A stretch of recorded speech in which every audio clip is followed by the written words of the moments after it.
Okay, hello, good evening, and a very warm welcome to you from the flight deck. You join me in the cockpit of SWS's Kodiak, on the ground at PAVD, I believe they call it. Just a little flight this evening between two of Asobo's Alaskan sceneries. Just going to disable my monitor, stand by.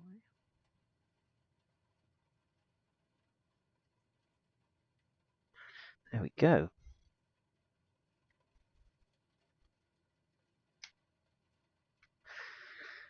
So, yeah, let's dive right in, I think. It's going to be quite a lazy one, this. Sat on cruise, take some stuff in, typically Alaskan weather, although it has lifted a little.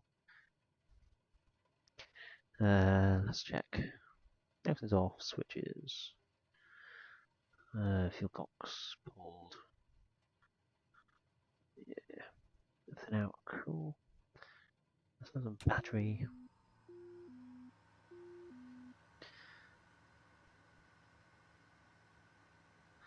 And while I'm in there, let's have some nav. And we're probably, let's be honest, within 2 minutes of starting. So let's have some beacon. Start firing that up till I can bugger off. Still got the chocks in though.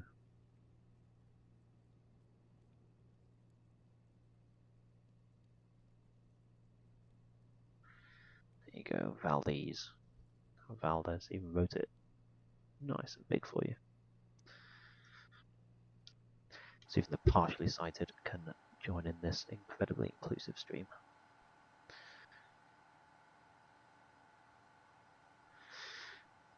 Cool, that's all on there. He's going in. I'm going to rip my nav log. I haven't printed it. 178238. So first one's going to be 178. Course.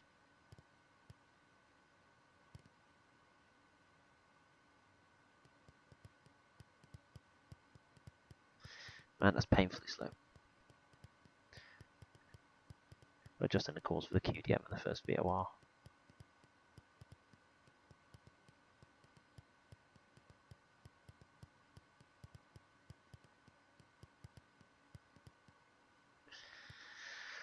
What's 78? Lovely.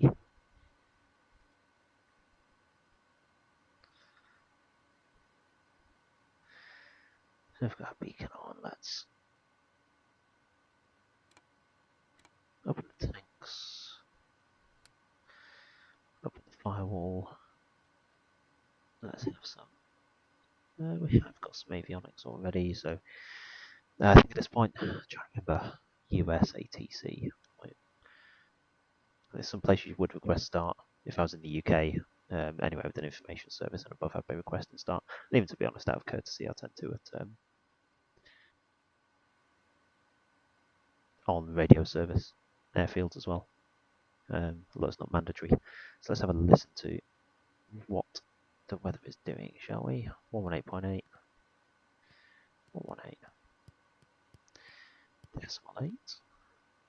Papa Alpha Victor Delta Automated Weather Observation 2000 Zulu. Wind 21 tree at 4. Visibility 5 in heavy rain. Sky condition 1,300 feet scattered ceiling 4,300 feet overcast. Temperature 9er C, dew point 10C, altimeter 2955.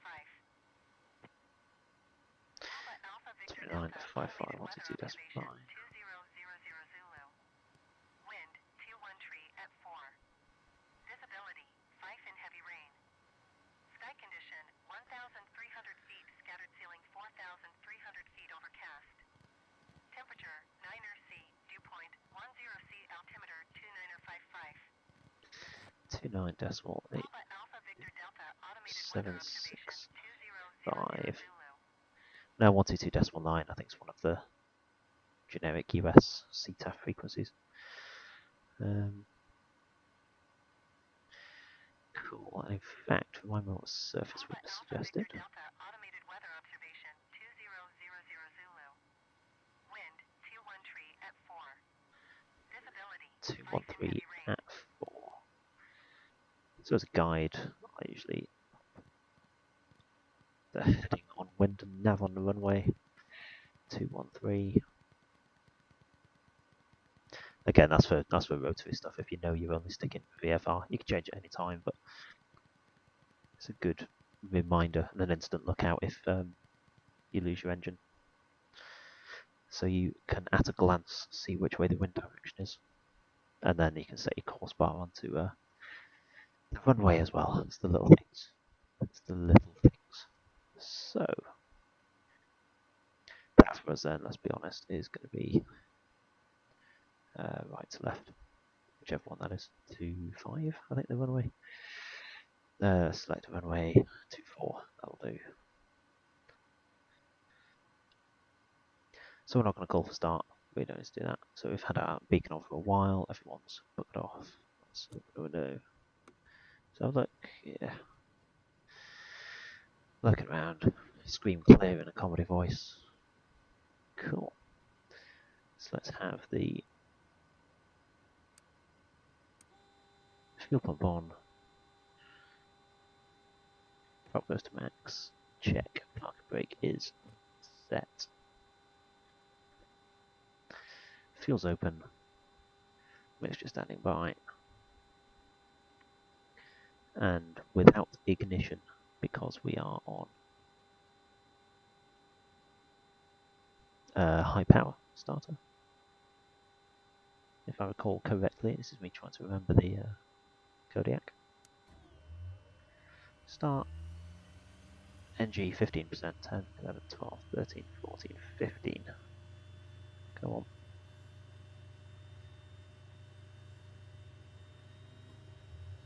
Come on, stay there. There you go. There was a click spot for that. If this is some SU10ism, then I'm going to be kind of pissed off. There we go, firing up into low idle. Watching the engine temps.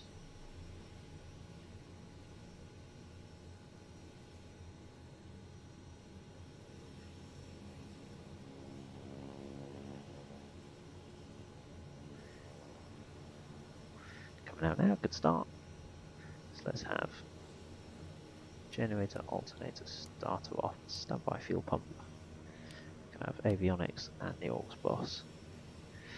Let's have 21 here, and I'm not involved with the passengers because it's only me. Hello.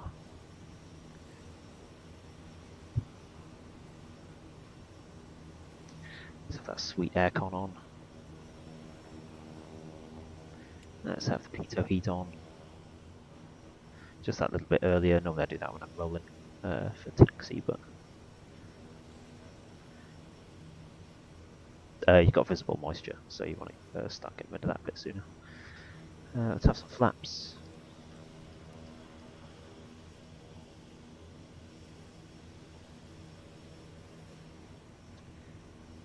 They're all the way down at 35, left and right, and they can come back up to 10. And they do, how nice.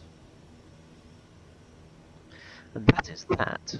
It's surprisingly complicated starting piston engines compared to turbines, especially when they've got a fade deck. So you just press the start button and not start. I mean, it doesn't get much easier than that, really. Papa Alpha Victor Delta Traffic Kodiak 1 Quebec is taxiing to runway 24. Yay. Let's close that storm window now that it is started. Come on, go norm. Let's have a little bit of. Let's have one stage of backlighting.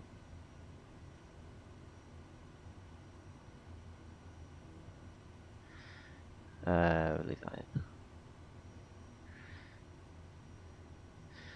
And then let's taxi. Close left and right. Let's just start rolling it, shall we? With the taxi lights on.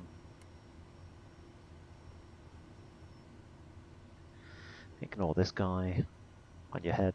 Cheers, pal.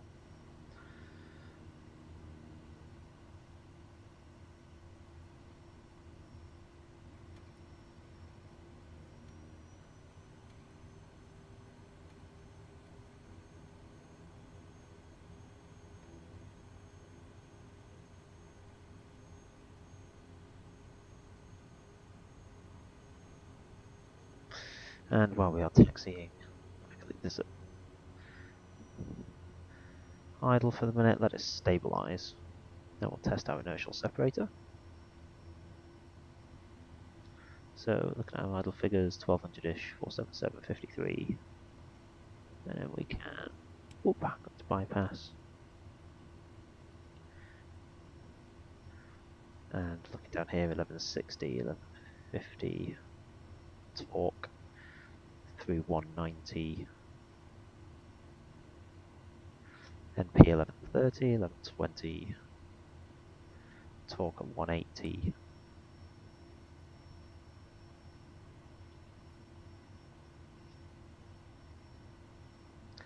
So the inertial separator seems to come in quite slowly, but it disables, it sort of reopens, or shuts rather, based on the way it works. Yeah, it shuts at a lot faster rate. There we go, we've had our drop, so that's sticking around the 170, 53%. Transponder should be in the United States of America. Not squawking, I don't. 1200 is VFR conspicuity over in America.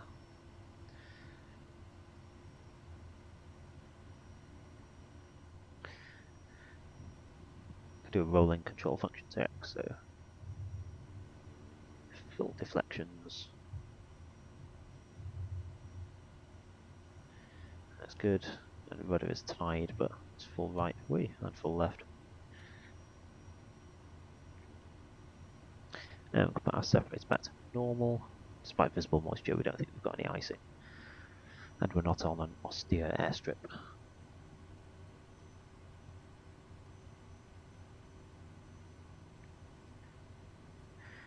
We are actually very light indeed.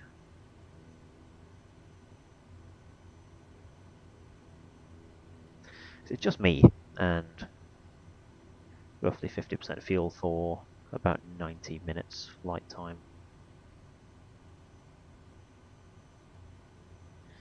And we can pull up just here.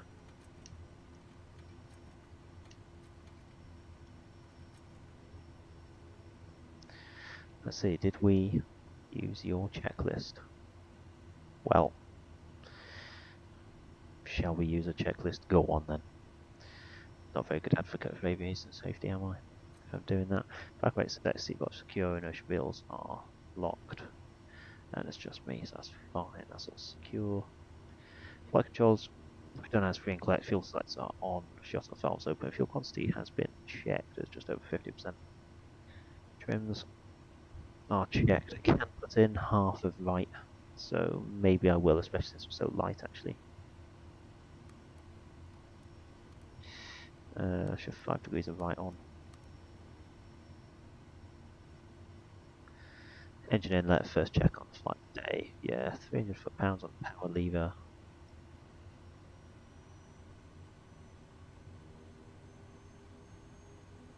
That's holding it on the brake.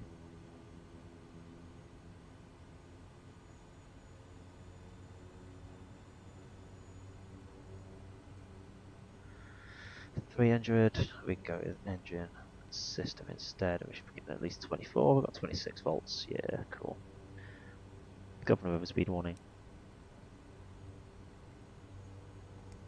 Stall, stall, stall.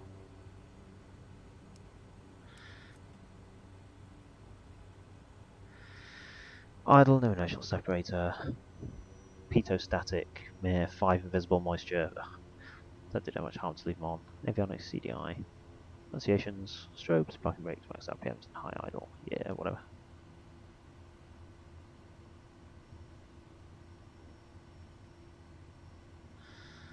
It's 20, rotation 60, 65, 8, 95, yeah. Cool.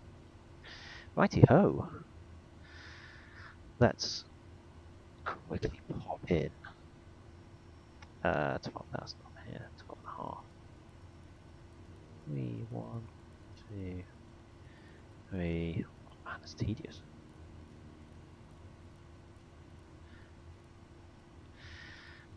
Doesn't jump like the others, which I should say is a good thing. This is the new G1000 NXI as well. This is the new default. Working on a project to try and bring this to a couple more aircraft in the sim, which would be nice, literally, super early days. Something I started looking at before, but the aircraft were encrypted. That's helpful, isn't it? But they've unencrypted them now with this update, so that's something I'm revisiting shortly. It's getting this G1000 NXI suite into some more of the aircraft, which should be nice for people. Should be very nice indeed. Let's have the nav log and just check our heading once more. 178. Where did that degree go? Walking. We've got the cursors on. We'll do an FLC. We'll climb 101, which is our VY. Cool. In that case, we are ready for departure. Let roll and let's go. Should do it slower than that, but my joystick, I can't trust it to have the mixture on itself because it just cuts it randomly and then you can't restart. Looking outside, there we go, don't on final. Jubbly. Let's call for lineup. And we're going to be departing out to the west. Papa Alpha Victor Delta Traffic Kodiak 1 Quebec taking off runway 24 departure to the west.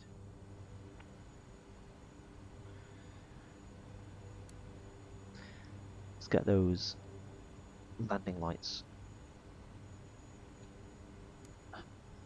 on. I would say pulse, but not normally in adverse weather. So if it was just normal daylight, leave them in pulse, but in this,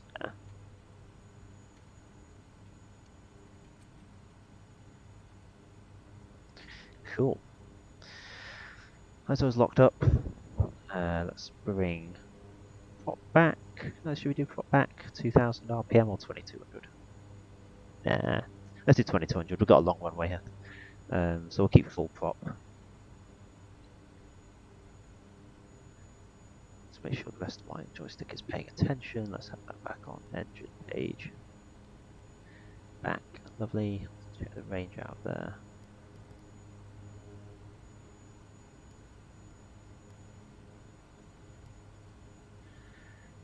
Five on the inner circle. I like to have these matching, which is good. Right, HSI, shouldn't have done that. Relative terrain, yes. Back, cool. And let's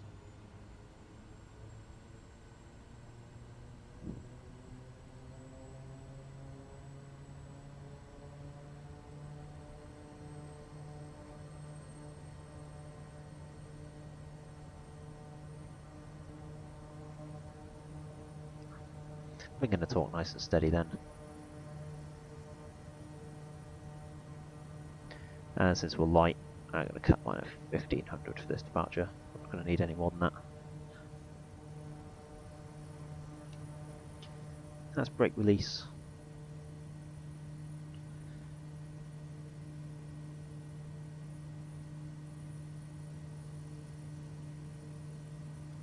Rotate at 60.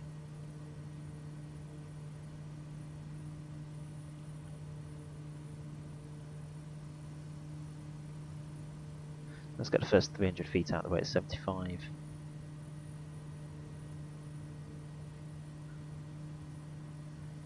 That's around 300 feet going now. Flaps up. Cool.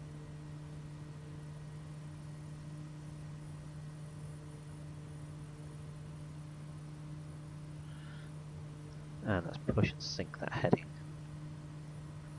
to around 250. Give me the amount of wind. Let's have autopilot, yaw damper, heading, and FLC. For level change, we can have taxi light off. Just give 9 that speed for 101 knots. And that is us away into the bleak Alaskan hideousness.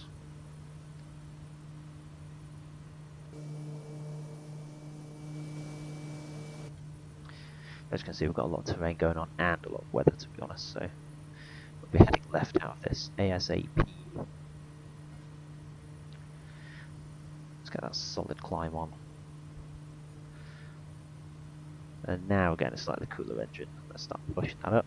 Let's bring our rudder trim back central.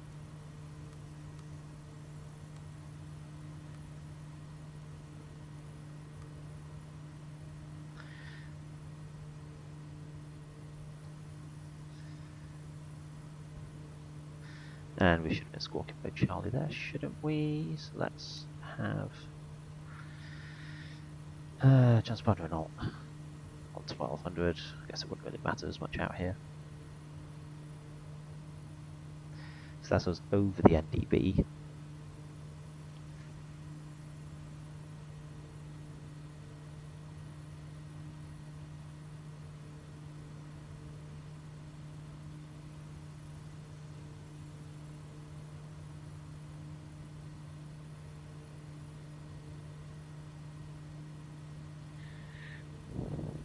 Let's come left to 120 and then start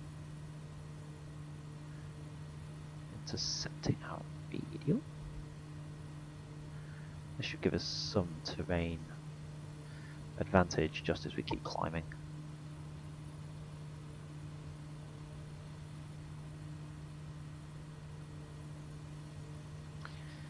Good.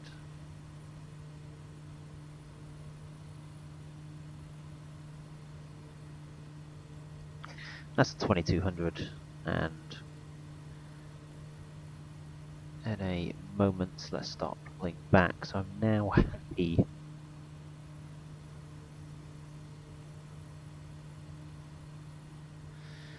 Yeah, just crossed a 5,000 feet, so I'm happy now with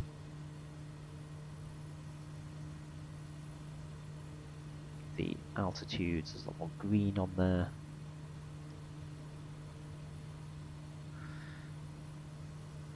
And then map options, let's not have next red, let's instead have, yeah, the relative terrain, much nicer for us now. Cool.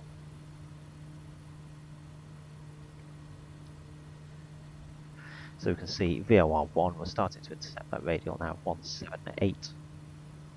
So as much as I have got a magenta line for us to follow, we're not going to use it. Unless absolutely necessary, just going to use the VORs today. So as we're within 1 dot, let's now engage nav. I'm going to start bringing back out RPM whilst keeping an eye on the torque value. Because you'll see it does jump up quite rapidly.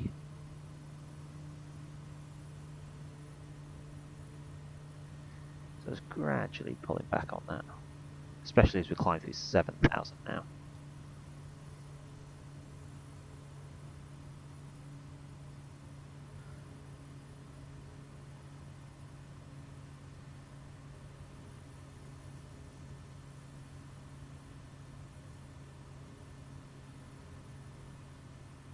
That's the blue lever coming back to NP of 2,000 RPM.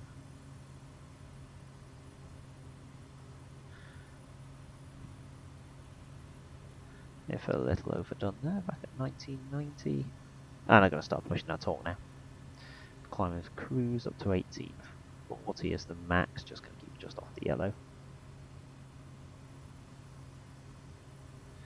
Because unlike a certain missionary bush pilot, I don't have any fuel requirements, then any companies whinging at me to save fuel and all that sort of thing. So let's destroy the planet together, shall we? And just watching the NG, you've got just about 100% there now.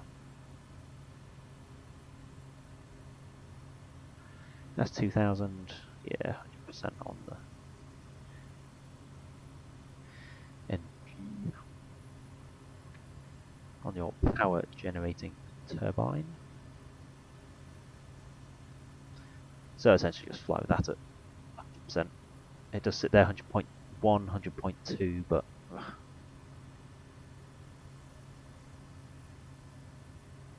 it's just irritating. That's just my joystick being crap. So we're essentially at full power now.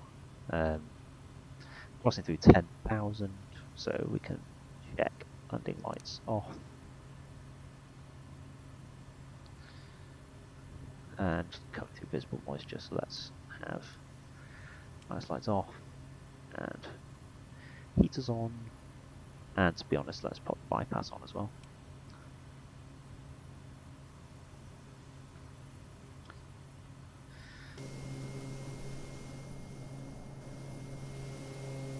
Here we go, this doesn't look fun. It's a little fruity in the Mobile Kodiak. As the inlet slowly, you notice, switches to bypass, and we do start losing torque. So that's pulling back to 2000, would be the best option there. We're tracking in on this 178 radial now.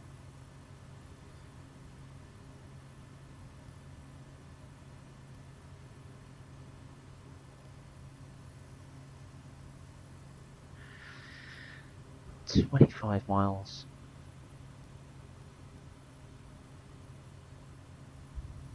I'll have my in set to match the circle on here for a bit of situational awareness, so just add these up. And through 10,000, I mean, would be on with people like Anchorage now, but I'm not going to bother, since the in-game AI ATC is lacking, for want of a better phrase. And it feels weird not being on a flight level, but in America they just have a flat cut-off of 18,000. It's the same everywhere. Unlike in Britain, where based on the QNH you depends on like the QNH and things like that as to what your transition level is. Keeps more people on a common altimeter setting.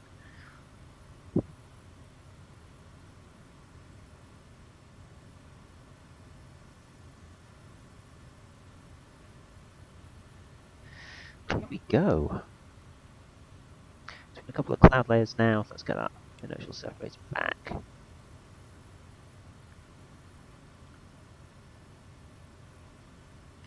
Got no visible moisture. Let's get that power back. I might have my box too.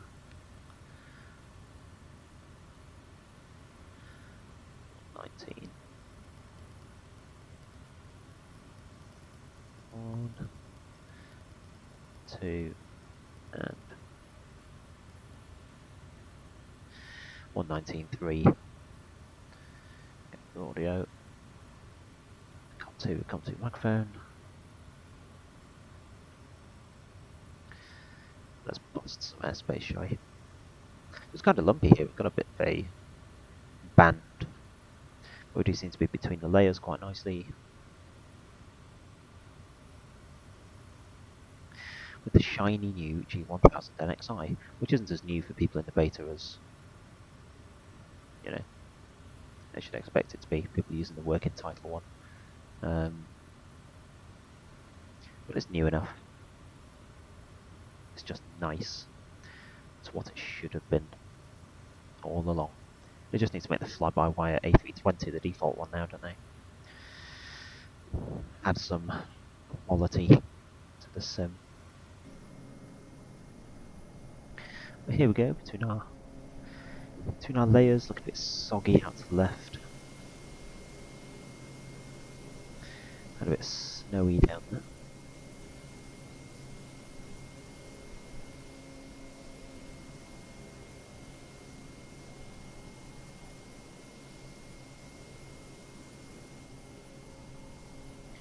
Cool. Neatly planned altitude. What we call a VFR on top, sort of cheating, sort of not. This is not VFR. It's not not VFR weather in the slightest.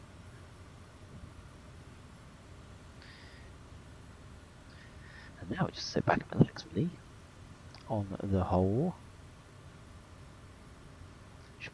could probably have had the ignitions on all the way through the cloud, but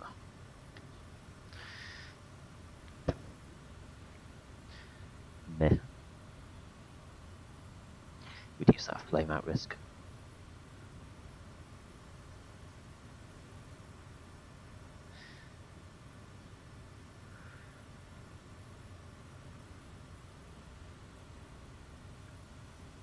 Landing 2209 UTC. So in an hour and a bit. Yeah, 2210. No, don't go up. Horizontal ground speed, estimate time en route to next waypoint, ETA at next waypoint, and then landing time.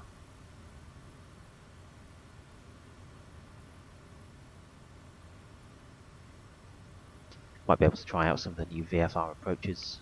Obviously, they don't respect terrain, so that is one to watch out for. You know, flying one of these self-programmed approaches is all well and good, but yeah, they don't respect the terrain around the aircraft, so it can put you through a mountain, as opposed to a fully published procedure. I don't think we're too far away from that, though, from you know, the device calculating a safe procedure. Not too far away at all, really. Based on terrain and even the next radar that you're looking at there, the weather radar. Or at least not weather radar, but it's outsourced weather radar. So NextRad is essentially weather data based on satellite and the weather service, but it's not an actual weather radar like the pod under the wing, which should be a weather radar, but alas. I think this is supposed to be getting it. The update will be coming shortly for the SWS Kodiak, along with the Floatiac on its lovely floats.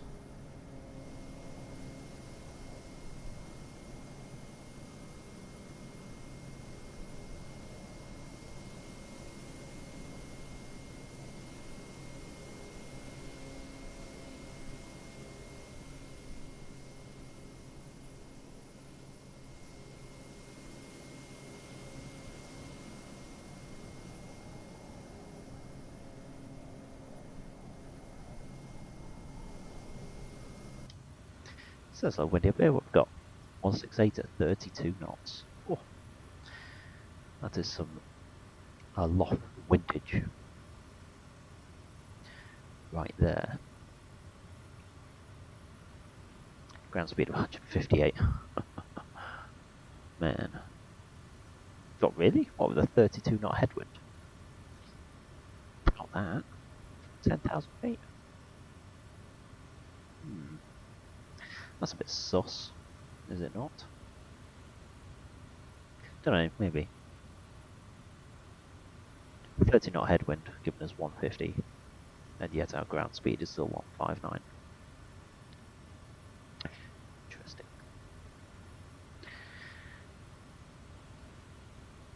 Somewhat curious.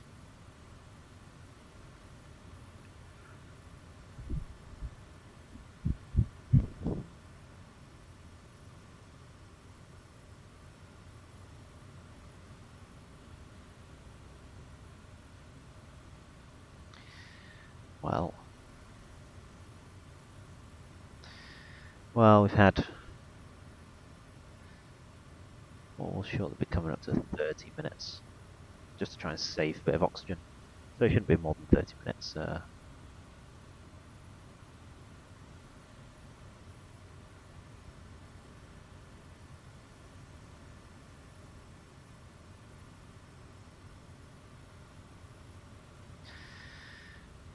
Yeah, it shouldn't be more than 30 minutes above 12,000 without oxygen. Legally, certainly in the UK, God, don't know in America. I presume it's the same sort of thing.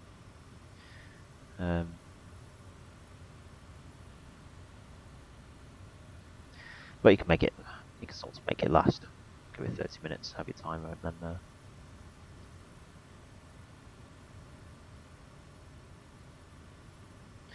then away you go.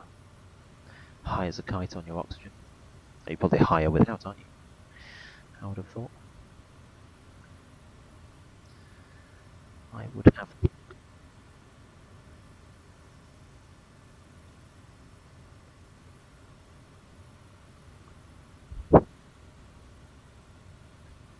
Here we go, 178. And our navlog doth suggest 238 into Hom. So that is rolling on by.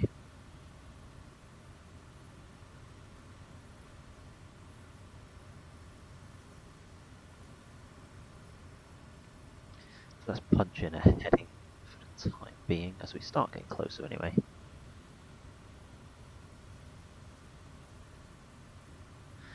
And in fact, let's PAVD option. Where did they go? This doesn't seem to save for me.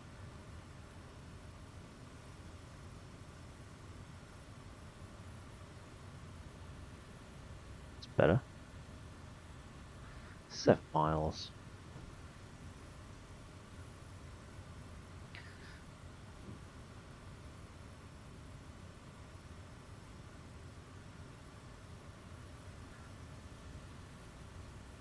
So with about 60 seconds out, we'll switch to the next one. Put heading mode in, so to keep the same sort of last node heading, then we can punch in the next BOR.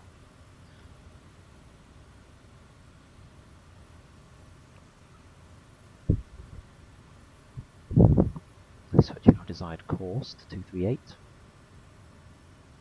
In fairness, I could have it in box 2 actually, couldn't I? We've got a minute 50. Let's do that. 14.6.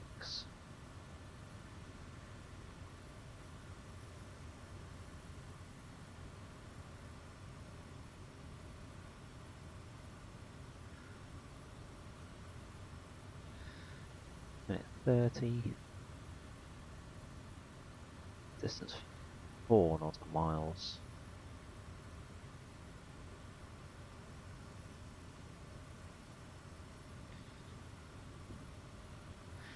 We're about 4 miles out, so let's sync the heading 176. Switch to heading hold. CDI to VOR2, which should then give us the bloody zoom.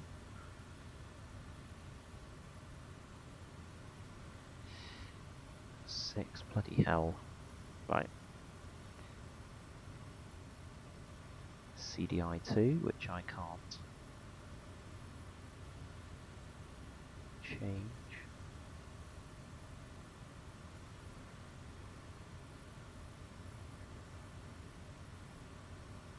There I can, over there, for God's sake.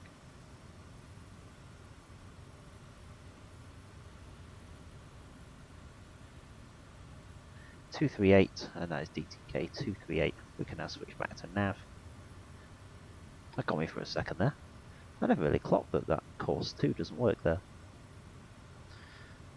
You have to use this one over here to change it.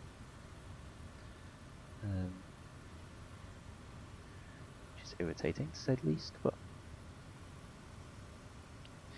that's what it is. That's nav 1, and then on PAVD options, yeah, we can just give ourselves better. DME, change our DME source to ADF DME, the outside one, DME nav2. There you go.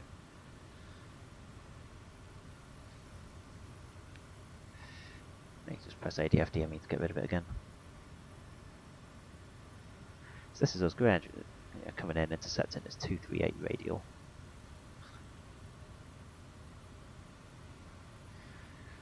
Joe to Hom.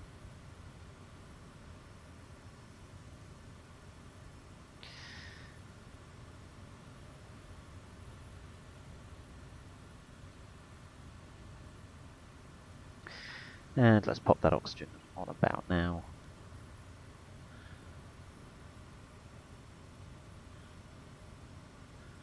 Lovely. There we go. So the change of course, certainly in helicopters, I'd be doing a there's like a little acronym, but how applicable it is to fixed wing, meh, don't really know. But, we'll have a look for some icing. Nope.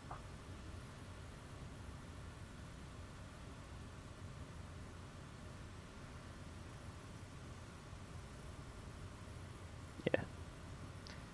Either way, yeah, we can do a bit of a FREDAT check. So now I've crossed the waypoint, so FREDAT, F-R-E-D-A-T. F for fuel, so check quantity, pressures, etc.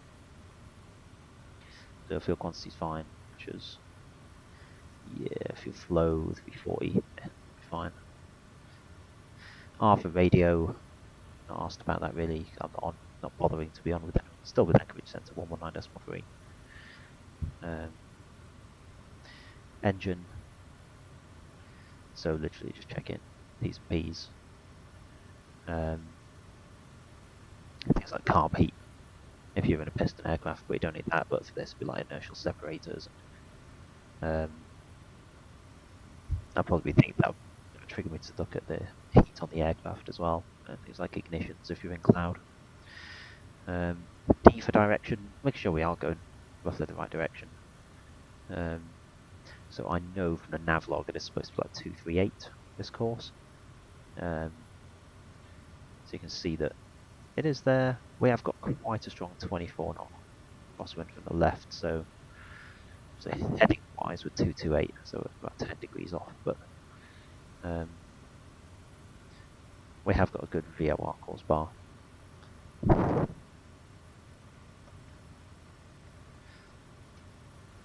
And that does take us roughly in the right direction. Because we have picked up the VOR, it's correctly identified. A for altitude, so that'd be 12,500 as requested. Altitude, you can check things like oxygen. Yeah, Jesus, I mean, oxygen in helicopters. I think a helicopter by this time is going to need more oxygen than you are. But yeah, you're at your assigned altitude, you know, your level, PSI, correct one set, all that sort of thing. Any upcoming altitude changes, ready for the next one. And T for trim and transponder, so trim, obviously we're on autopilot at the moment, but we seem to be in some sort of trim, check neutral on the rudder, especially after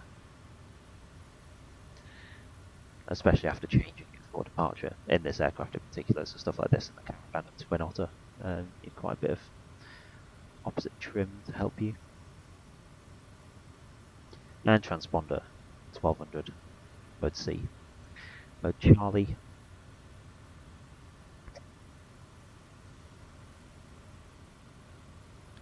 There we go, 45 minutes on our long ass leg.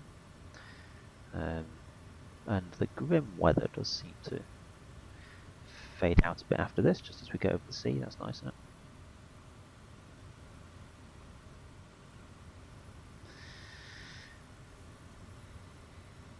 But there you go. There's something new every day. Unless you already knew, in which case fair enough. But a FREDAT check is what we do. Fuel, radio, engine, direction, altitude, trim, transponder.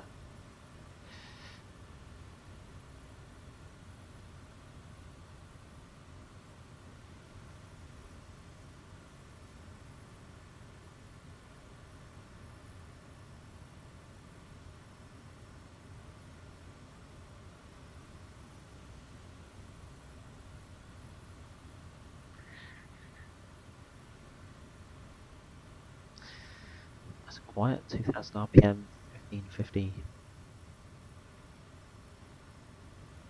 Had the pleasure of kicking around one of these recently. Visited a nearby airfield to me. It's quite nice to see. A new hero aircraft of mine. I think what people lose perspective on is how small all this stuff is along here. Like the parking brake lever, that's at most like 3 fingers wide. And these are, you have to basically do with your fingernails, all these switches and stuff. Especially on the G1000s. Unless you've got something like a real sim gear G1000, maybe that would help. Not that I don't, but I'd love to, but maybe sometime. But yeah, it reminds you every time you get in, like, it looks quite big here and chunky, but all this stuff's tiny, like absolutely tiny. Your hand dwarfs the throttle here. You can basically do it with a couple of fingers on the top of these. It's all very tiny stuff. I think in a sim, when it's all blown up on a screen in front of you, maybe VR helps with that. I don't know. Stick something in the comments or something like that if that's what your take is on it. But for me, I don't know, everything seems blown up, but maybe VR helps with that. When the quality comes up and the price comes down, I'll consider VR, but I think it's a disproportionate amount of computing power you need for that at the moment.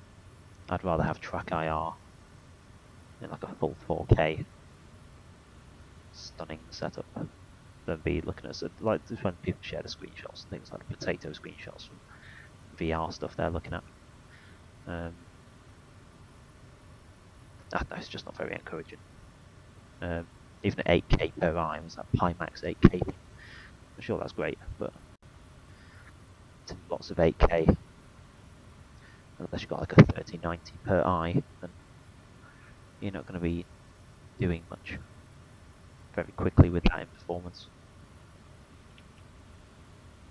I'm going to try and stop you feeling airsick. Let's freeze my track IR actually.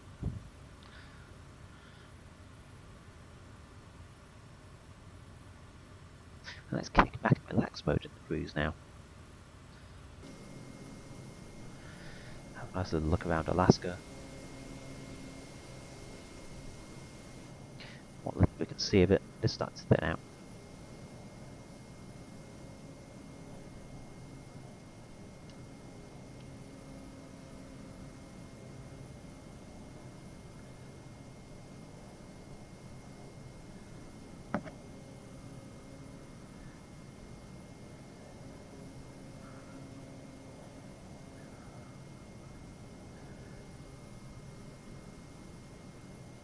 That ground speed shooting up now that we've not got a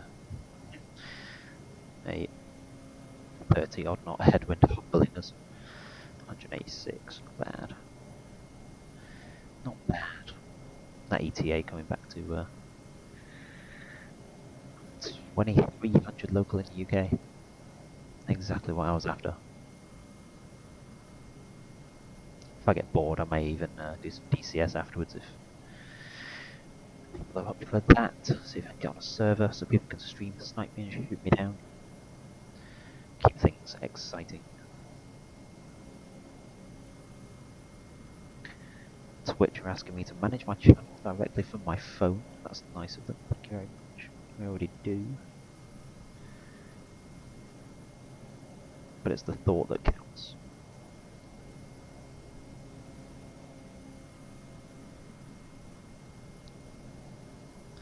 It is the thought that counts.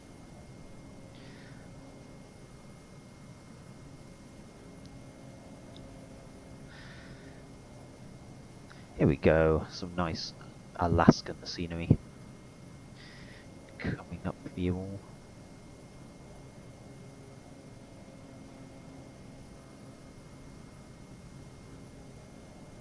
Wow, look at that. There you go, it's just about the only thing you can hand to Microsoft Flight Simulator, isn't it? It's very pretty. Oh, it's ever so pretty. and then has it basically nothing else. It's a good effort so far. It's just not out of beta, is it? Let's be honest. When people get their head around that and realise it's not finished, despite paying 150 UK pounds for it sometimes, like what, $300, whatever it was. Like, it's not finished. But it's okay for what it is, for now. And they do seem to be committed to improving it, which is the main thing. Looking forward to helicopters. Like, you can't take it out of beta and say, you know, we've not got helicopters yet, because then you're saying you never really intended to have helicopters. So if you're releasing that 1.0 product that, you know, that you're saying, yep, this was it, this is like FSX, it's burn it to disk, ready to go, shove it out the door, boom, that is it. You're saying, okay, well, it doesn't have helicopters. Well, it simply doesn't have helicopters, they're just an afterthought or something like that. It's like, oh, that's not much better than FSX then, is it? Which it hasn't been on the whole. You're probably still better off financially if you got FSX Steam Edition, or, you know, something with the acceleration. Something like Orbex England, something like that, somewhere that you actually fly, and then carried on with that. And a couple of the higher fidelity aircraft. For now, until such time as the likes of the, all, you know, the continuous CFD flight model and all that sort of thing, we already have on the G1000 Cessna 172. That should be nice. A few third parties are kind of not fully on board with that yet, which again, I don't blame them. You know, the dev cycle for MSFS is amazing. And DCS, in fairness, have only just started really pushing stuff out that doesn't tank all the add-ons as soon as it goes out. But yeah, it's a tough one. It is very pretty, but that's all everyone's excuses, really. Oh, but it looks great. But it's not Microsoft Screenshot Simulator, is it? It's Microsoft Flight Simulator. And at the moment it doesn't simulate much flight too well. Thankfully we've had SWS deliver us things like this fantastic Kodiak, but they can only deal with what they've been given with. Again, same with the new prop model and things for SWS. They've spent so long shoehorning as near perfection as possible out of what would be considered the old prop model, which was basically the FSX one. Even when even when you take a modern flight model in the settings, that is all you're getting. It's just FSX, but with a handful more data points. I say a handful, they might say, oh, it's 1,000 per wing now. It's like, okay, but it's still the same. Still the same tech. Nothing new, nothing spicy.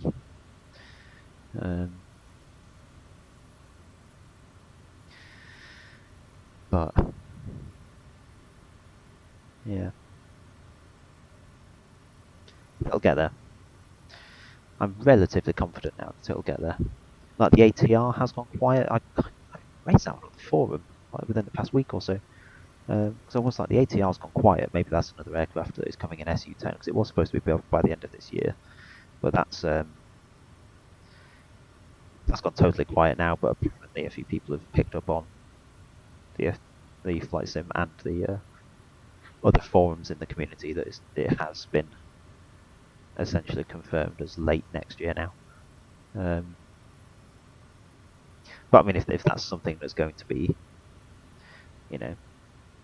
at least, hopefully, like shoot me in the face, but like at least Aerosoft level, and looking more at, towards the Phoenix end of the scale, or slash PAVD, that upper end of the scale.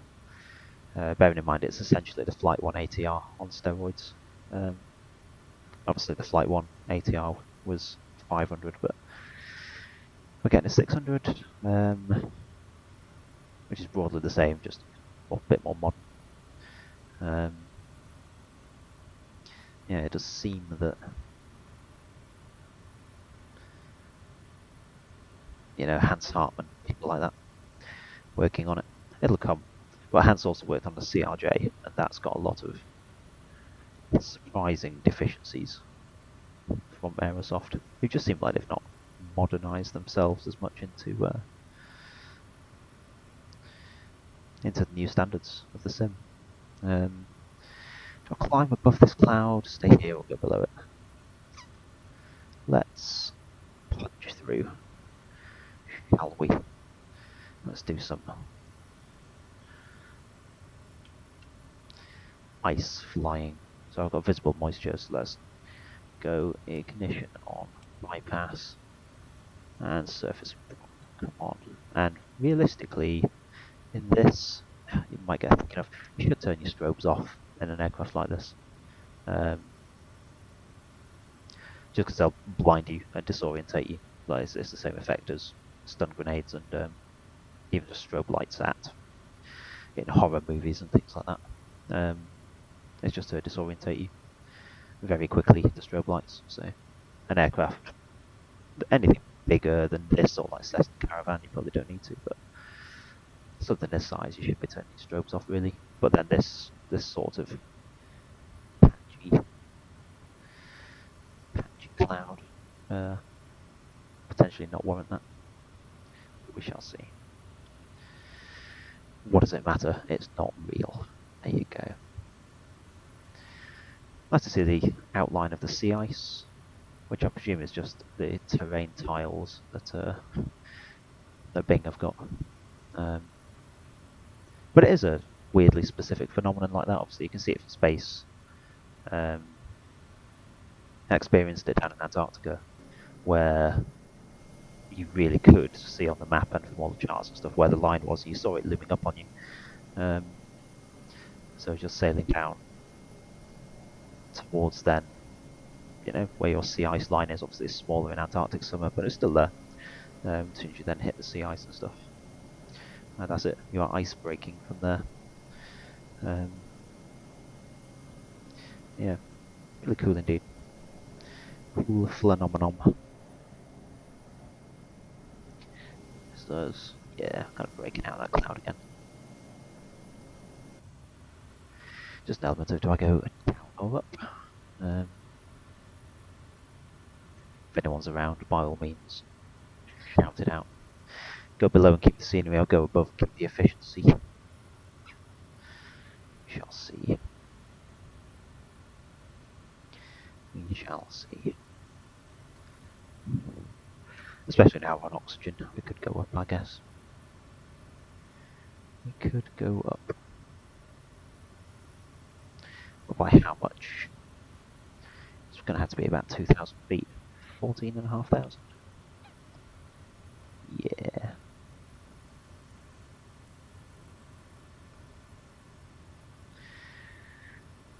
Uh, 14.5 at 138.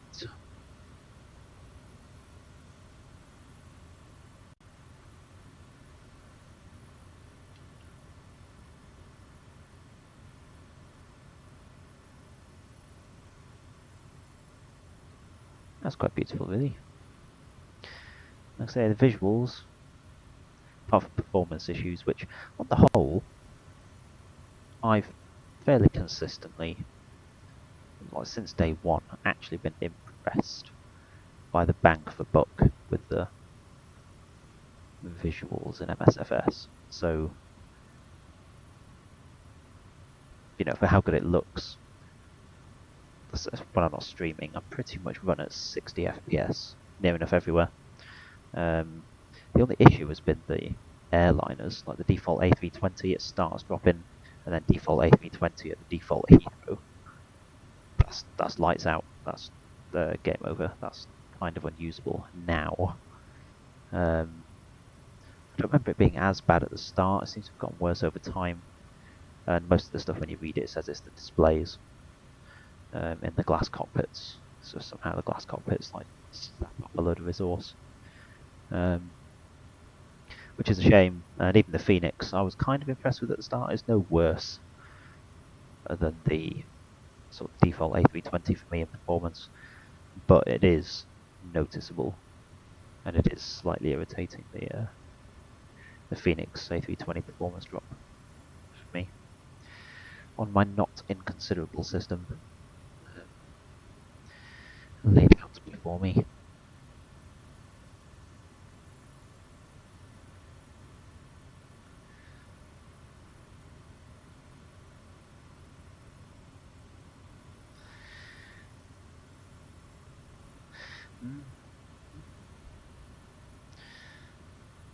Go on, let's go above this cloud.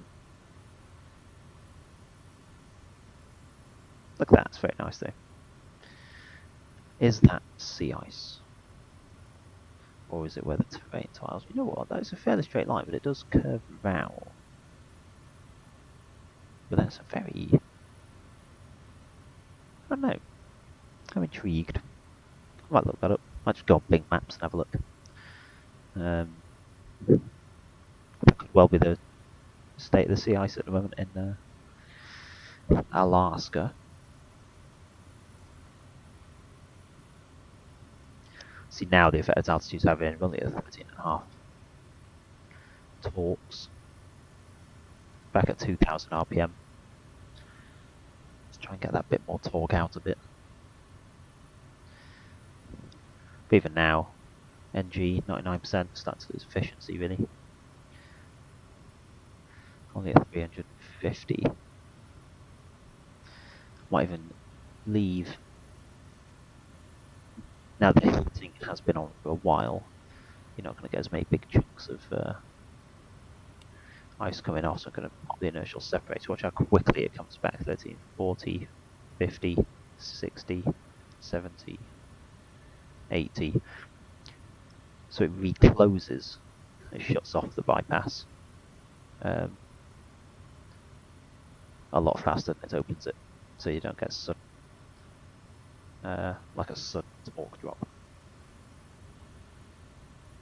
Now look at our climb rate. Coming right up as well now, 700, 750, 800, yeah. And we've got 400, 200 to go. That's 2955 still as well. I mean, who should we be with now? Anchorage Centre 133.7.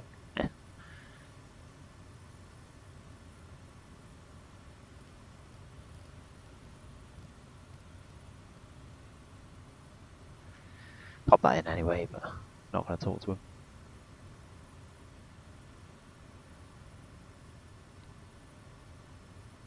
We are levelled out. Still in a little bit more cloud than one would have liked, especially over there. Look at it. Wow. But yes, it's an interesting conundrum. Is Microsoft Flight Simulator a very interesting conundrum indeed.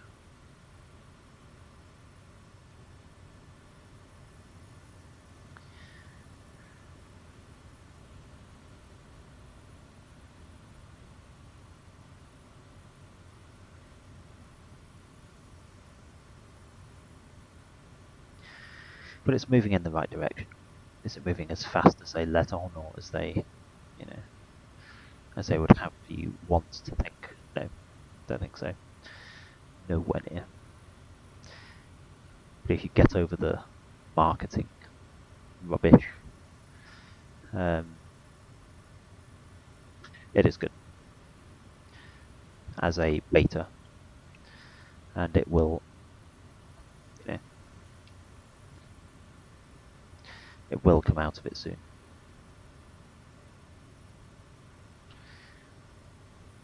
When they've added helicopters, got over to the CFD, got the AI working and things like that, then it'll be finally the viable product. I still think that's 2 years away maybe, and they've said it's a 10-year dev cycle. That's me rather hoping, it's not basically 10 years. In 10 years' time, yes, we'll have finished it, just in time for the next product. That's the problem nowadays, iterative development. It just makes people lazy and it has messed up things like expectations. DCS and Eagle Dynamics can get away with it slightly, because if you want to live on the bleeding edge of open beta, fine, you get all the cool aircraft and things, and stuff doesn't come to stable sometimes for like a year after. But you can't complain.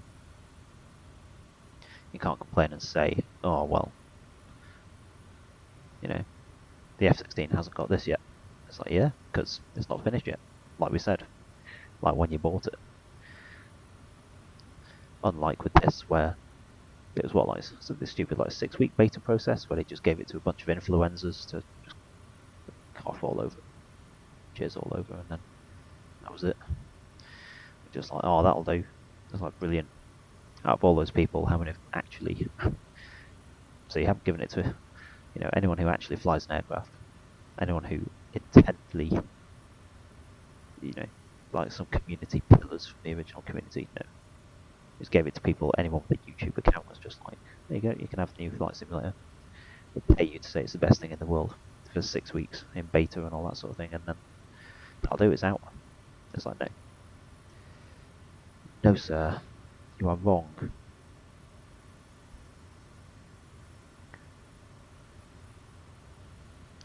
Ah, well. Here we still are, in hope and anticipation of Sim Update 11.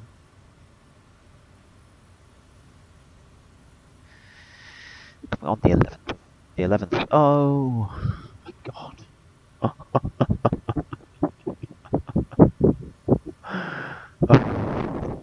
Why has that only just clicked? God's sake. Sim Update 11 on the 11th of the 11th.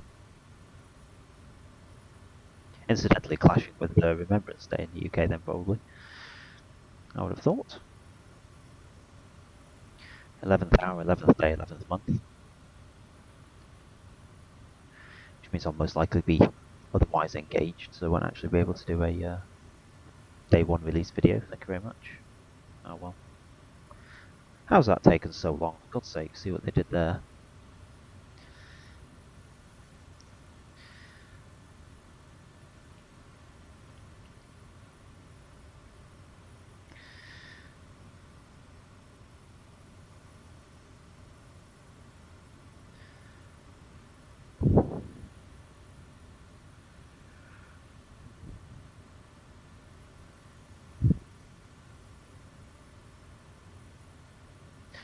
That should be good.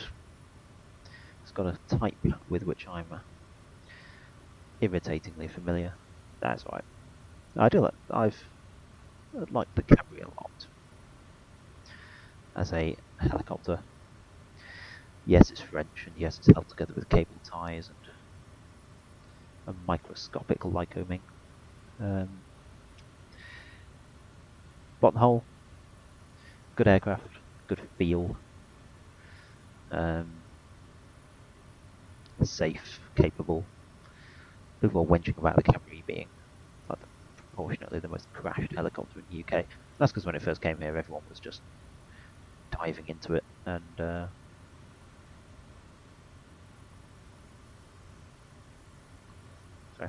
everyone was just diving into it, and without that much differences training. So they were just foot to the floor, wrong pedal in the event of emergency because the rotor's spinning the opposite way, and just spinning it out, crashing them. Which, after, if you'd spent all your time flying Robinson, it's comparatively easy done, but at the same time, if you're flying EC-135s or something at that sort of level, it's not the sort of mistake you should be making, really. You could be flying EC-135s all your life and then S-92s. Different rotor directions. Don't know. Interesting one.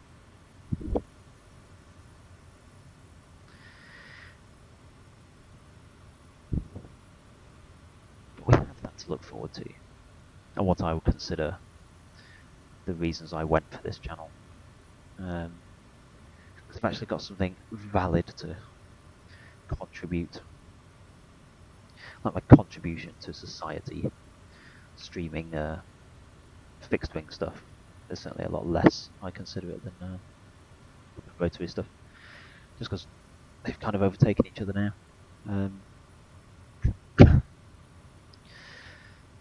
Admittedly been off for the year, but even then, like, rotary stuff has outweighed the fixed wing stuff now.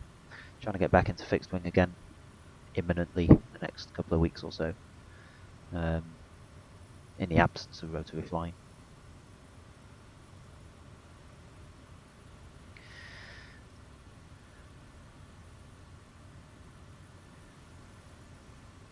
And we're out of visible moisture and stuff, so let's get that off.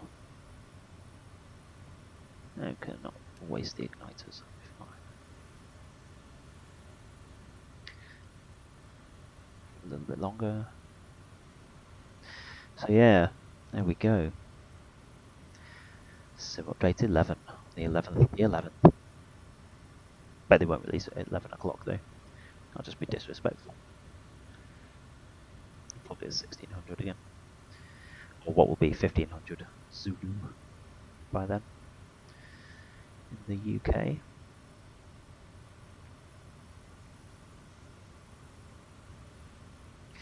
In His Majesty's United Kingdom, as it is now, tragically, for the past week or so.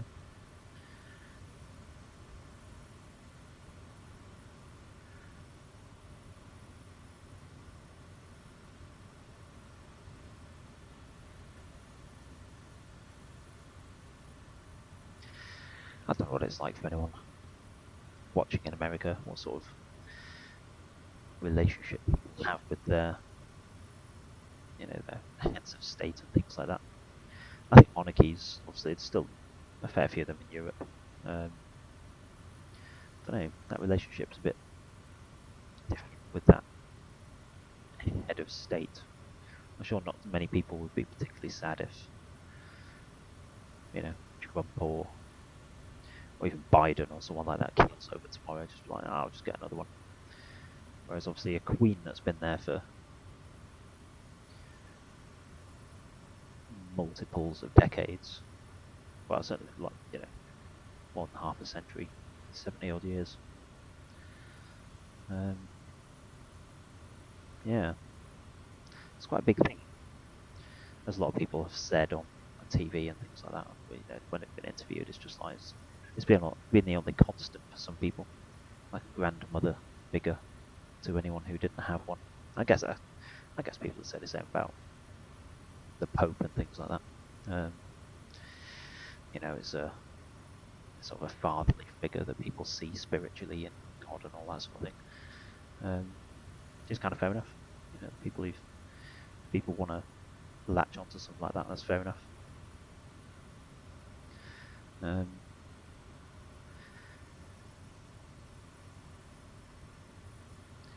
There's a lot of people who've given their life in the name of what would have been Her Majesty the Queen, all that sort of thing. So, yeah, it's a big thing. It's quite a big thing.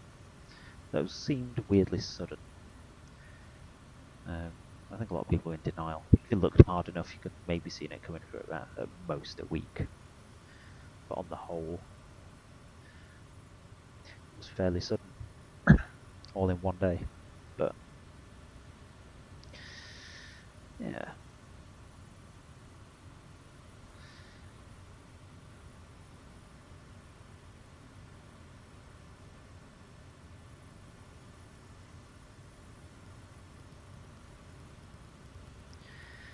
It's 25 miles from top of descent.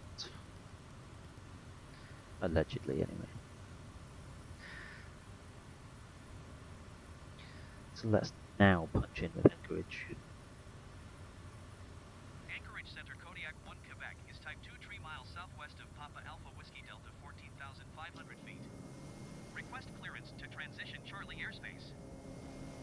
Kodiak 1, Quebec Anchorage Center. Squawk 6004.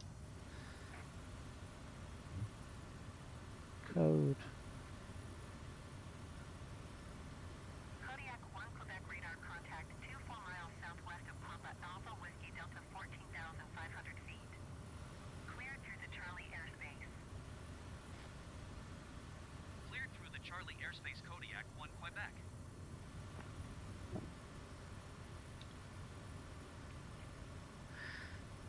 Very different airspace categories in the US compared to the UK.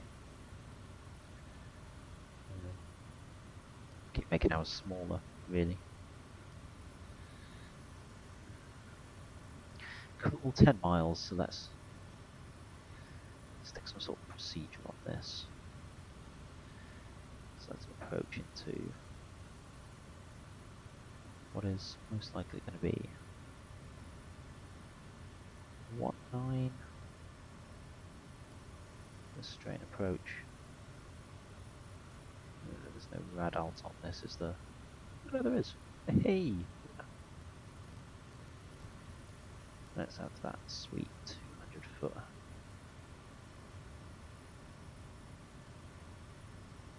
Yeah, for the visual.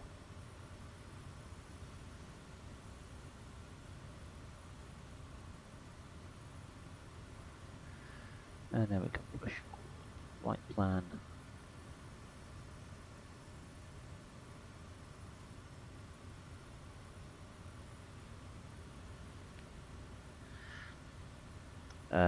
Weather 4.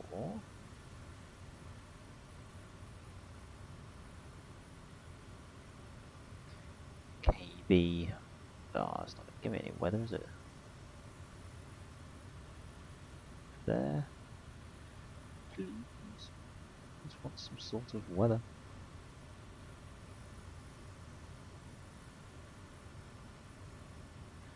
Wouldn't necessarily get it for a small airfield, but on this, I thought the service would give you that. It's a HOM, Jehovah's, whatever it's called. PAVD. 21st of the month at 2056, 305. It was 305. 70 degrees off. Would you want runway 01?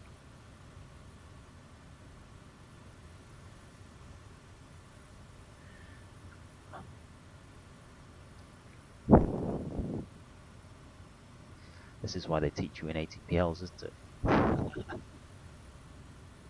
About calculating weather from 2 different points and what you're looking at. Oh well. Yeah, we're not going to be asked with that today. It's not that kind of video. Sorry, folks. But it will be. I'll crack on with more of that stuff for people in the near future.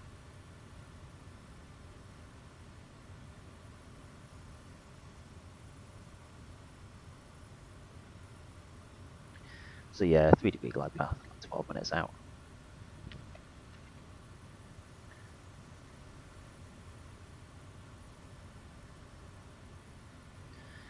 Cool. Get rid of flight path there. A bug, so I meant to do them both together. Straight.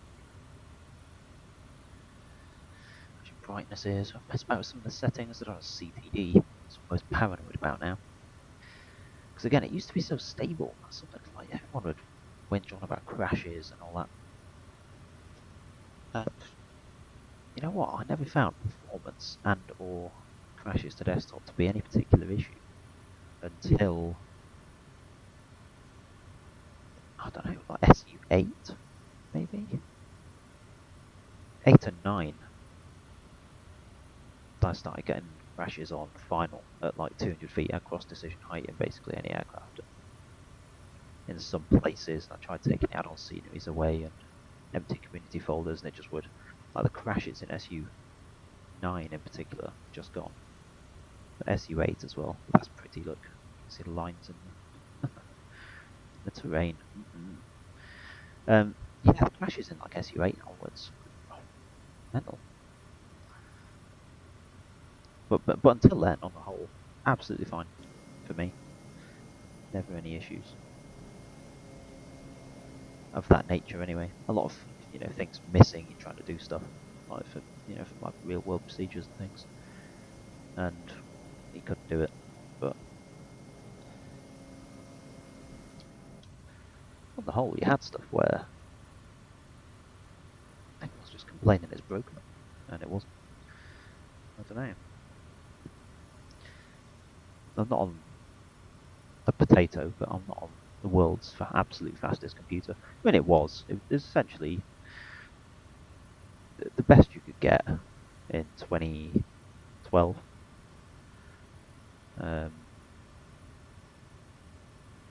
Whereas now, obviously, it's coming up to 10 years old, so I'm about to replace it with the 40 series comes out. I'll most likely be getting a 40 series fairly immediately. But, you know, I think on any range, like NASA supercomputers or whatever, people were having issues, which I didn't really notice.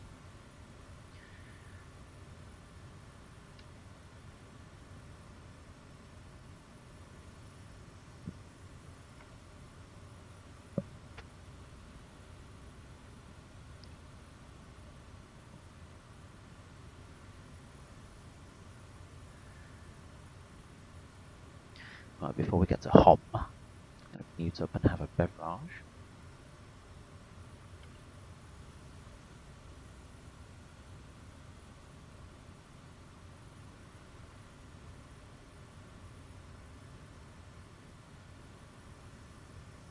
Kodiak 1 Quebec contact Anchorage Center on 125.9er.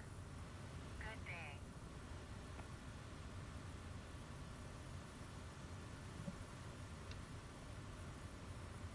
Going to 125.9er Kodiak 1 Quebec. Let's change to 1259, which is actually going to be quicker to switch back.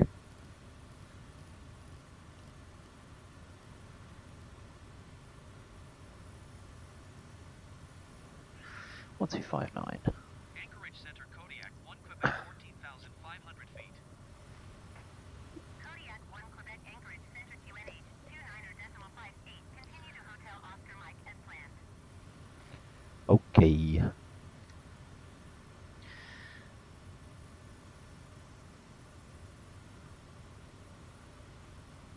I think in here, there's a little bit of aileron trim that can't usually tell if that's the autopilot or not. It wouldn't show up on there, but that's a strange one. I've noticed that a few times, it makes me sad.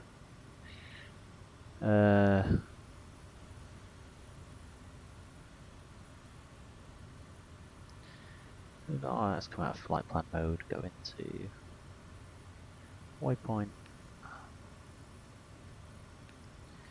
We're looking at a Keb.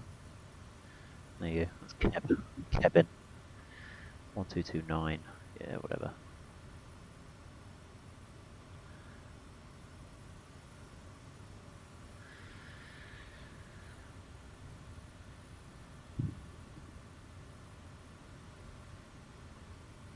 Arrival alerts. Don't do any of that. It's good they've got the settings page on all this now. It's brilliant.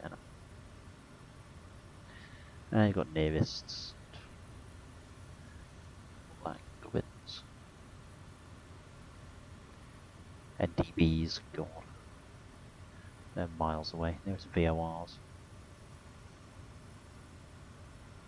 I think 238-ish. 256 ILI. No. Man. Bleak. Man, on the Instagrammage, there's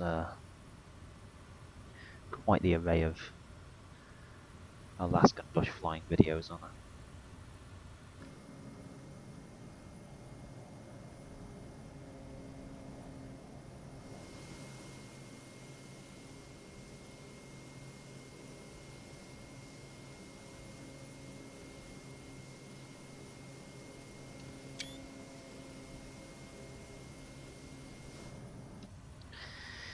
Quite the array. Yeah, so it's coming in on 238 radial. Oh, wind now, 290 at 5. Oh, lordy. Well, we're coming into visible moisture again, so that's going to have to be bypass prop ignition.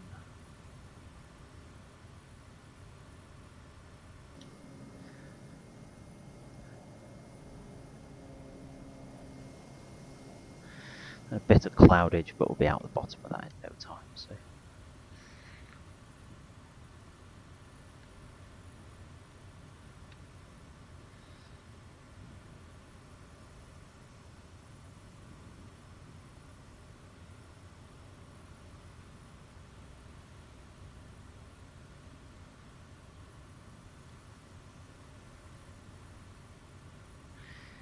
Nunwallick, KB. And I have tuned cable traffic. Let's say 19 for now.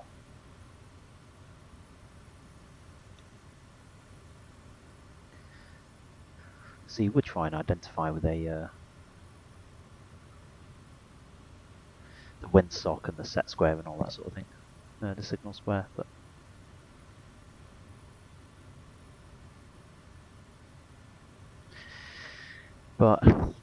yeah, it's a tough one in America. A tough one in this aircraft. May do it. Shall I? Yeah, we'll see. I'll start going in for it, and then we'll see how it feels. Take a look at the terrain, take a look at the wind, just see what that's doing. I might, yeah, do a low pass of the field, and then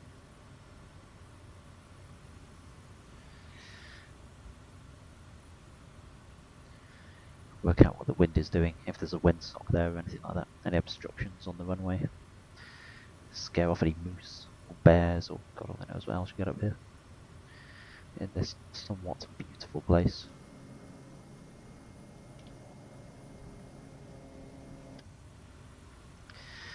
It's cloud lumens. Perfectly placed just over the VOR.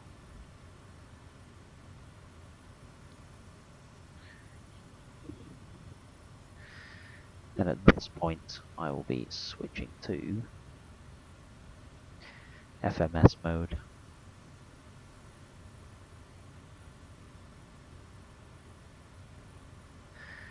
With 381, so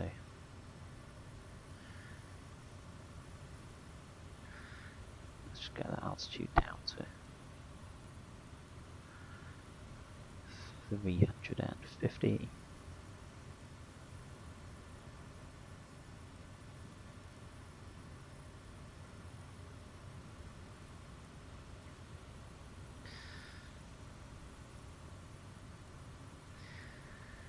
$200, 100. We'll say 300, but should be VNAV. So that's going to be our altitude restriction, 381, which is the final course. Final altitude, sorry, switch down. The field elevation. I think the air traffic doesn't give you a QNH, which if you're on an altitude it should do. Ridiculous. Shocking behaviour.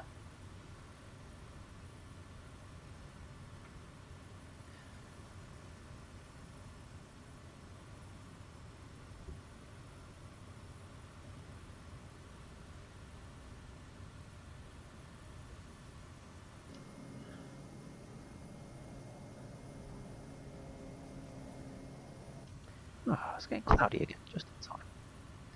And as us 30 seconds out, so let's change to CDI to GPS mode.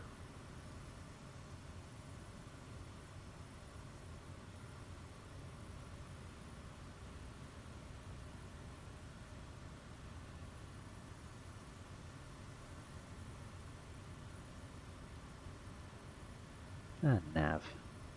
GPS, yes. We've got VNav prepped, ready to go.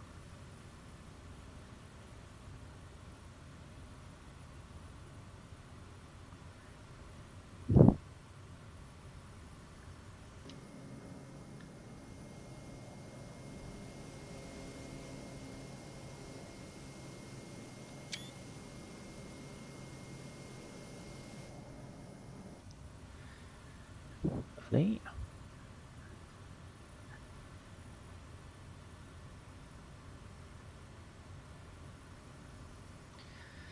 And we're going to start descending potentially through this. By the time we hit 10,000, coming outside top of descent, intercepting the bars.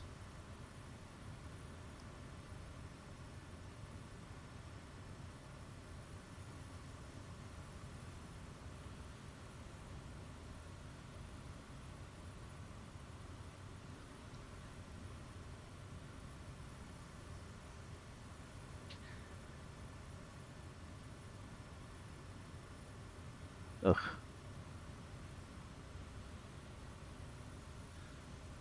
Yeah, whatever. Back. Can't cancel a service for me. Can you not? Maybe it wasn't on any sort of service. Oh no, don't do this. Kodiak 1 Quebec contact Anchorage Center on 133.8. Good day. 1338. 133.8 Kodiak 1 Quebec.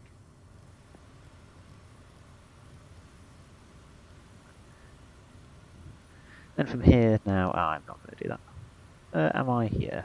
Let's see. Anchorage I just Center, want a Kodiak QNH off 1 them. Quebec 14,300 feet. Kodiak 1 Quebec Anchorage There you go. QNH 29er.60. 2960. Planned. Power 25. And that is what we're going to use. We can't cancel the service anymore. Which is a shame. I think this is just being affected by the speed and the calculations. Like, oh, you're too fast now, so go further away. Don't know. See it? Jumping. There you go. And again.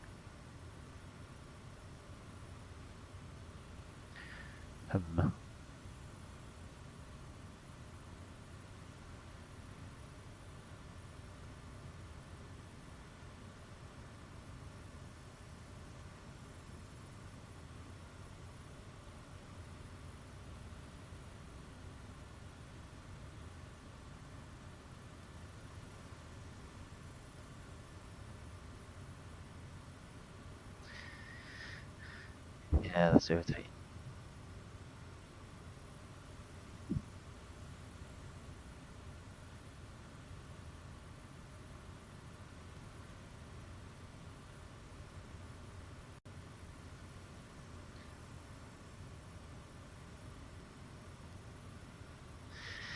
But anyway, as we are coming down, let's leave the. Oh, hello. That's interesting. Spicy weather. Looking decidedly Alaskan out there now. So let's start bringing that power back then.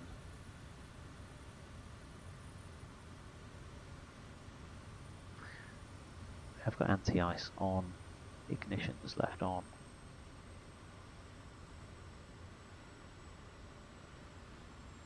Oh, that's falling away now, for God's sake.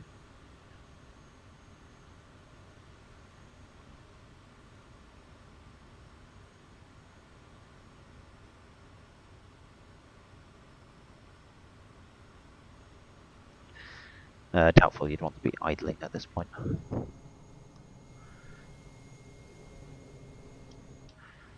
But looking at where my route's supposed to take me, I think I'm going to have to.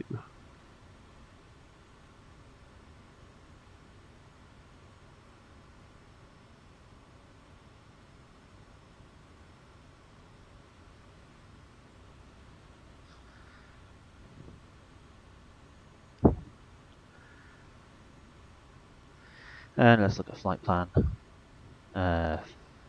Final to missed approach point, 2.5 miles. To the runway 19 missed approach point, left 3.5, 4 miles, 4 times 3, 300 feet per mile, 4 miles, 1200 feet. So 1200 out of 381. So realistically, actually, the altitude 1, 12, 13, 14, 15, 81.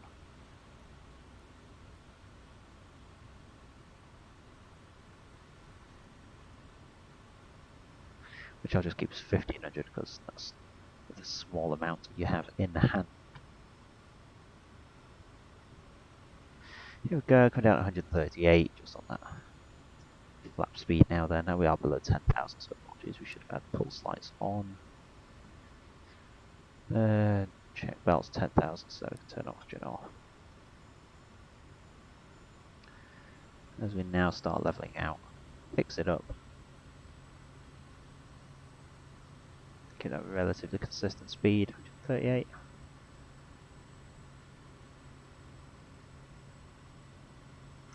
Keeping the high torque at the moment. Although actually now I'm going to feed that back in. So that blue lever.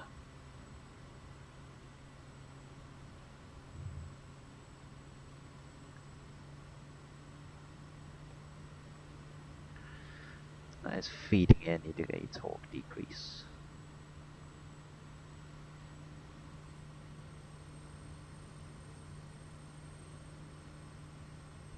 But that's fine because I'm going to descend and we're a light aircraft anyway. We are empty.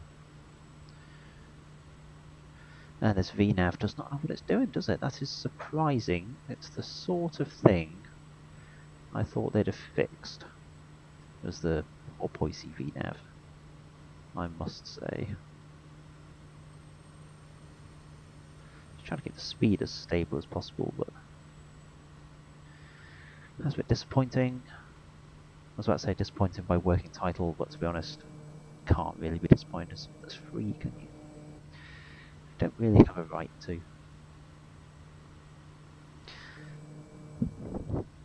It's either way on our 3-degree descent then.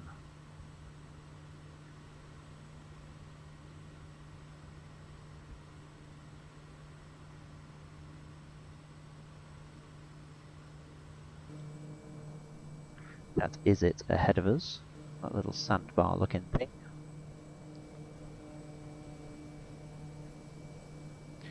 I think. Somewhere down there anyway. What are you doing? You're trying to kill us, Garmin.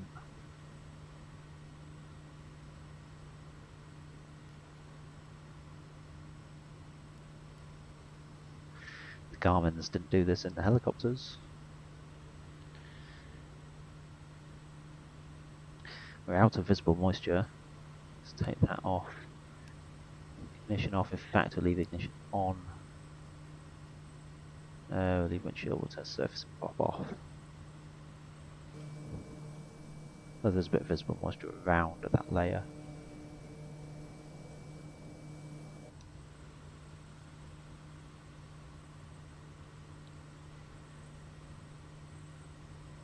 What are you doing? Seriously? Why are you still at 5,000 feet? Oh my lord.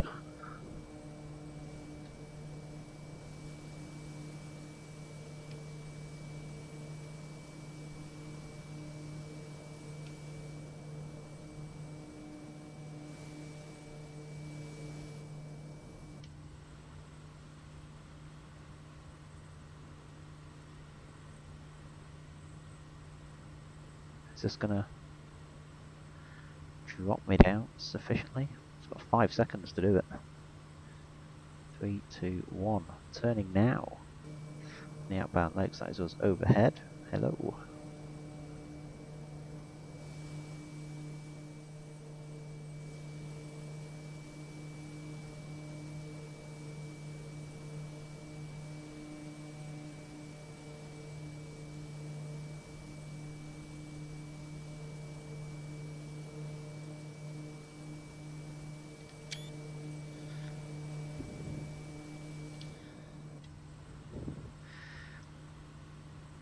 So we're still at 138. Still only coming down at 650 FPM. Not massively convinced, but I'm content with the terrain. We're just getting into that 1,000 feet AGL now on the right hand side. So just to keep watching that, we know it's on the sandbar out there.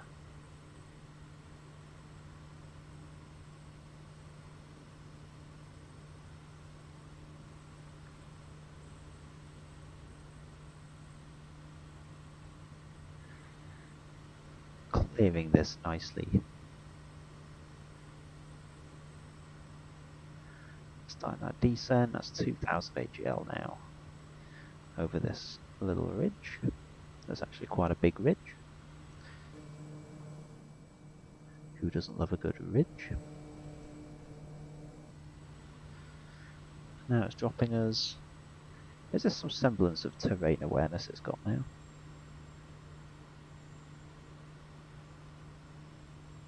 And the big teardrop takes us out to sea, which is why I was even less worried about that one.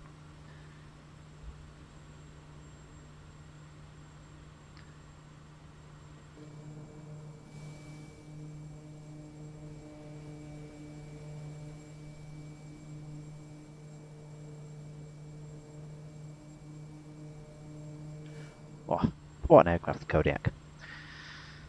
Love it to bits. It's like a caravan that's run into a wall at high speed, squished itself. Here we go through 3,000.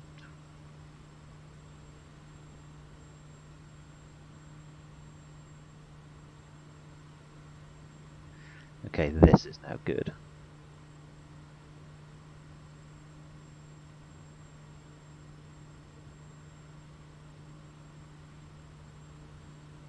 KB's elevation, 44 feet.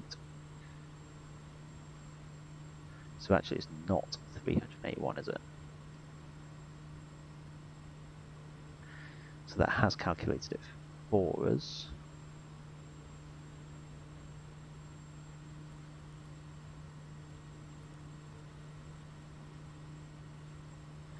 $300, and let's have flat 10 for the outbound leg.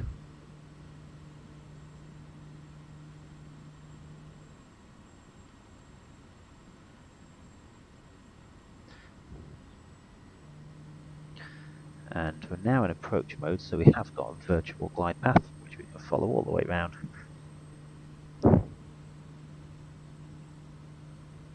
let's just get that speed back up, actually. That came down more than expected. A bit draggy with the old lapperoons.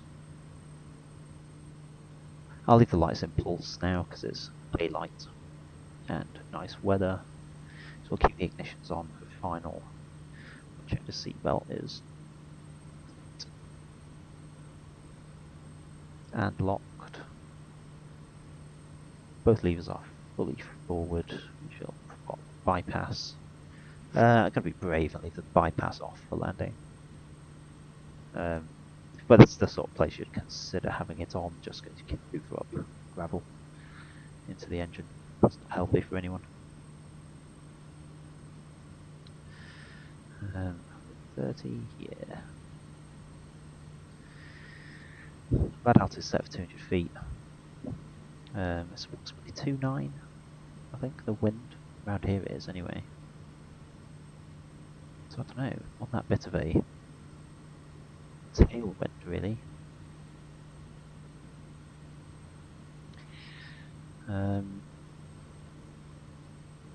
It's got 15 knots as well.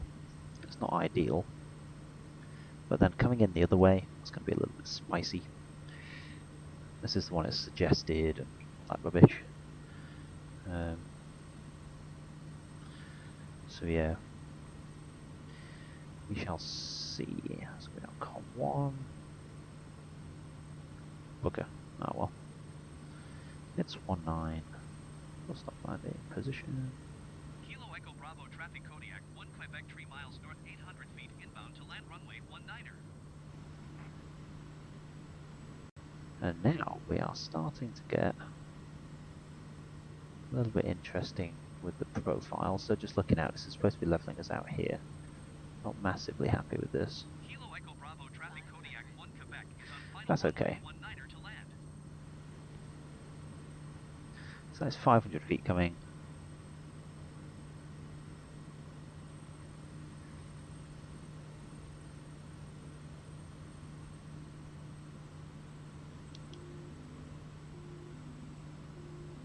Crossing what would be our final approach fix now. That's 120.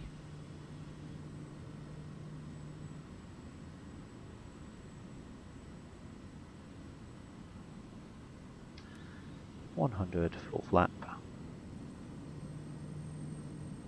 And it's suddenly got very breezy, 15 knot crosswind. Prep for reverse. Well, hey, oh man, where's that wind come from? Whoa! Hell's bells! I couldn't do anything then. I had zero rudder authority or anything. Man, that's redonkulous. After all that, it's on idle and everything with zero rudder authority, and then it's just literally heard it just go and rip it all away. Loving the scenery though. Nice place. And they did have a windsock, that's nice of them, isn't it? A bang on crosswind from the sea. How nice. That was actually, in fairness, slightly in my favour. So I wasn't far off there. But man, that was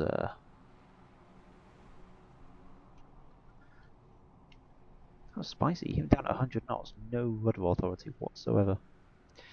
Trying to get around there.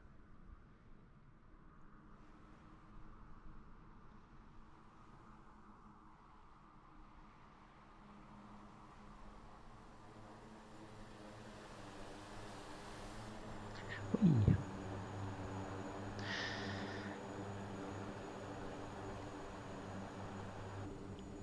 I want to try that again actually, might be a bit of a laugh.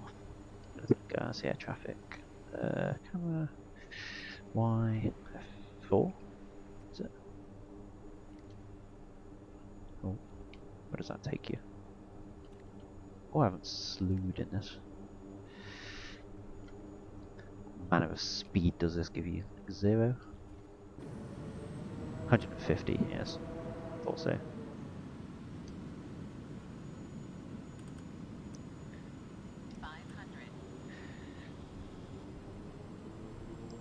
Let's do flaps 2 then. You should be doing this at VY. Why am I in reverse?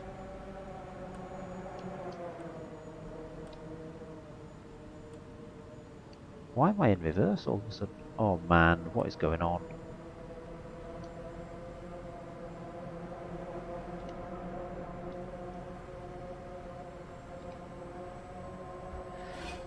Man. Ah. Microsoft Flight Simulator is an entirely bug-free game. Why is this reversed? I have a button that I press when I do that. And I'm not pressing it. That's good, isn't it? Entirely bug-free. Oh, hello. Now it's out. Try that again. Again. For God's sake. If that dumps you out at 150, let's see what manner of phenomenon happened there. You had landing lights out, was all good. 2 stages of flap, 101.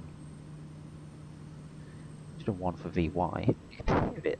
Like the wind just is all of a sudden battering it for what? Just a gentle, comparatively gentle 15 knot crosswind. Absolutely ripping into it. I've got 0 rudder authority at all here.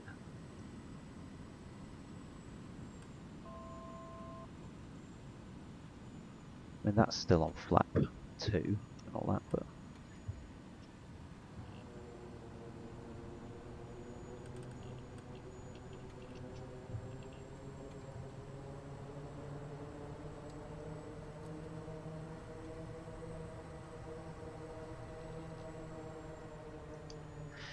I don't know.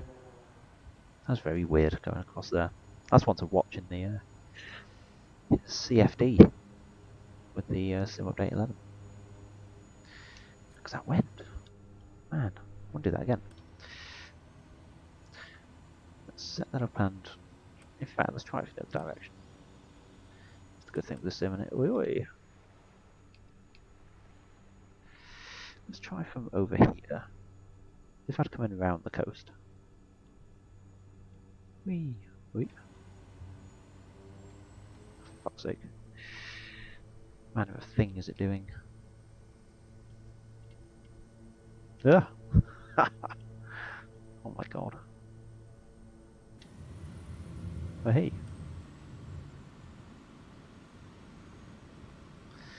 So that's flap 101 at the moment. So that should be 138. So yeah, if I'd come round the coast, so let's go down to 101. Let's leave it on flat 2 for the drag.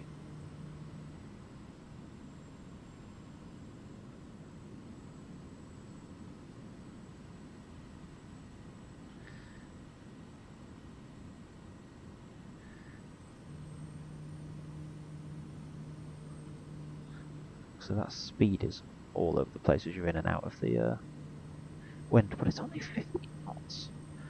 What's going on? I can hear it howling on the aircraft and stuff. I can see why they didn't particularly want you coming in this way. 500. So it's kind of fine. So if you've done your recce, you go in, committed, along the terrain, 80. Is it the torque? Oh, it's on idle. I had literally like no power in. It wouldn't be P factor or anything. And literally just curve that mother on. There's something, that crosswind's almost like way more powerful than the 15 knots it's actually giving you. Because I've got nothing. No rudder, like there, boom, straight off. And that is blowing me clean, just sideways, still going, even there. That's mental. Let's see what the wind data says on the ground. If it'll stay on the ground that long, because it just gets blown off. Is this all? Oh my god. Is this going to be some sort of weather bug already? Well, there you go. 5, 10, 15, 20, 25. Okay, so on the ground here, it appears to be like a 40 knot. Oh, I wouldn't give it you, would it? Oh, it's Taz. There you go. Let's get an airspeed out of it.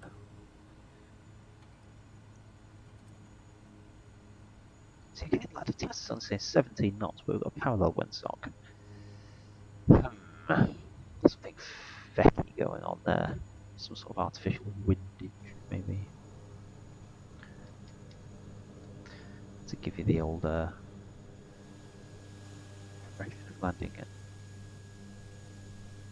That's a shame. That's a real shame, actually. Funky little strip, though. Very funky indeed. My kind of place. That wind. That's mental. Oh well. Flunky dory. Killed a bit of time.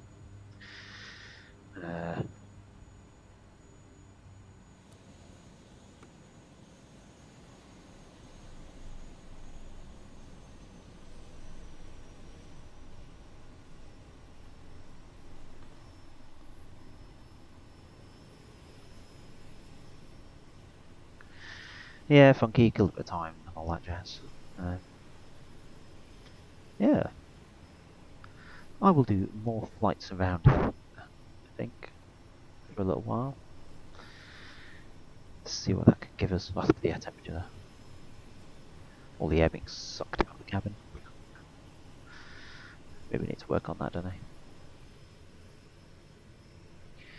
Maybe if we pop our emergency beacon. So we've blown away 3 times. Brilliant. Yeah, whatever.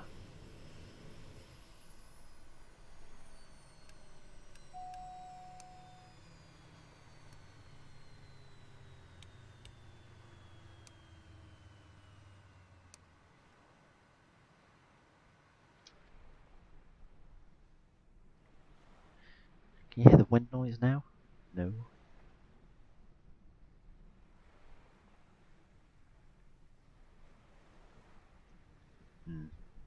Sus. The Sobo sus, I think.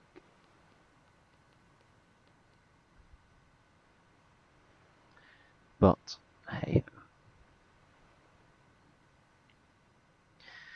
Well, that's that. I can't be asked to do it anymore. I may do ready or not, do I?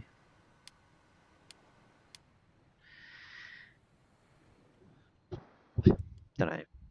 Tempted by ready or not, but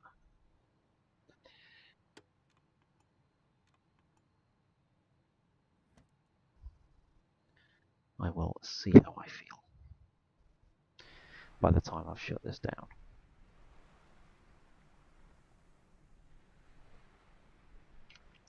But if you have been watching, thank you for sticking around. Like wrap up some of the stream stuff again. Just had a little break from it, but I should work on MSFS setup really. I know most of it was DCS before, but if it's going to be a flight sim that I'm doing later, then I was just conscious to try and get this working in some decent manner. I don't think the FPS are too bad. Like, provided it's around 30, so I think that's what it pushes out in. And fair enough. Most of the stuff I can do 60, but this is like this when I'm streaming. Does take a bit of a hit, so we shall see. Yeah, thanks for sticking around though. Look after yourselves, stay excellent to each other, and I look forward to seeing you next time around in the not too distant future. Thank you and good night.